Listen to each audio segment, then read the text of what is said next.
I'm born and raised in Queens. I come from a working class in Queens. I grew up on Long Island, and I would say that I had a normal childhood. My mother, she worked at Cross County Hospital, and she used to put in very long hours.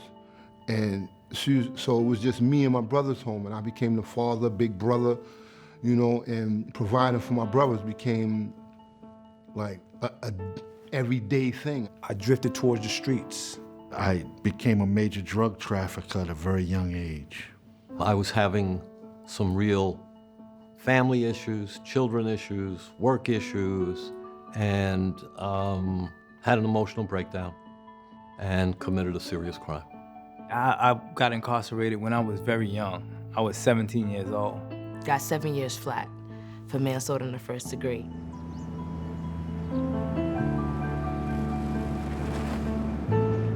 Going to a maximum security setting, you really prepare yourself for the worst. It's like, stand over there, don't move, don't look at me, put your hands on the wall. So it's like a big place where everyone's pretty confused but robotic at the same time. My first thoughts was, my God, how am I gonna do this?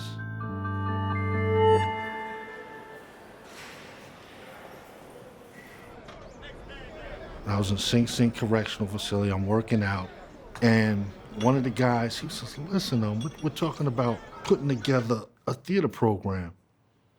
I looked at him like, theater? We are in a maximum security facility, and you want me to run around and type something about to be or not to be? I said, bro, stop playing with me. At first, I was a little skeptical about it because they was asking me to do things that I wasn't comfortable doing, like taking the mask off my face, you know, and being me. I presented that hard front. So nah, I don't want to walk around acting silly, and I think everybody else is doing it is foolishness. And then one day I found myself acting silly and enjoying it. I remember first seeing a production in a chapel inside of Sing Sing Correctional Facility. I'm confused. How would you know where the men's hall was if it's not in this book? As I'm sitting there, I'm starting to recognize people. I said, hold on, I see this guy in the gym. I see this guy in the yard. These are prisoners up here. I said to myself that I have to be a part of this program. Did you assault Santiago with the intent of killing him? No, sir. When they said that I'm in their program, I literally started crying because I'm like, I think that this is gonna save my life.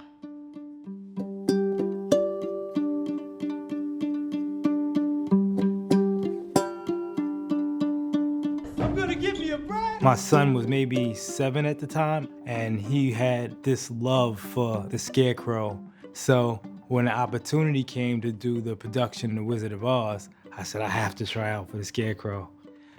That production was the first production that the department allowed families to see. And it was the first time my son saw me on stage. He loved it so much. There's footage of him dancing along when I'm dancing. For me, it was like, all right, you have to put on a show, okay, in front of all of these people, and you have to remember that your daughter is watching. Then could you help me get back home again? You got your silver slippers. They'll get you home in no time. I just knew that I was gonna put on a play, it was gonna be great, and I was gonna have a nice time. But when we sung the song Home, it hit me because she'll be leaving there without me. And I didn't know how to handle that yet, because I didn't think that far through.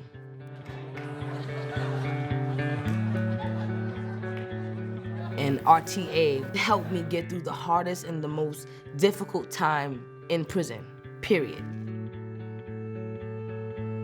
Some of the things that you learn from RTA that really help you survive in prison is the communication skills, to be able to talk, to be able to express yourself. Because before I really got my vocabulary up, it seems like I only knew maybe 600 or 700 words, most. And once those run out, the next step is violence. But once I got involved, I'm able to express exactly what I'm saying. And I'm able to hear exactly what you're saying. And I noticed that I was getting less arguments, less disagreements. I wasn't getting so frustrated anymore. Learning how to channel my energy and motivate myself.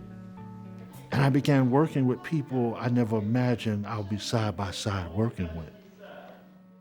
For the first time in many people's life, including my own, we see and we act in a way that allows us to leave who we are behind, and we take on a role. When you become that new person, then you can understand a little bit about how you might have hurt others and how they felt. And that's a real awakening. 90% of the people that's in prison are coming home. They're gonna come home. They're gonna be standing next to you in the grocery aisle. They're gonna be standing next to you in the barber shop, car wash. They're gonna be on the train with you, on the bus. How do you want them to be?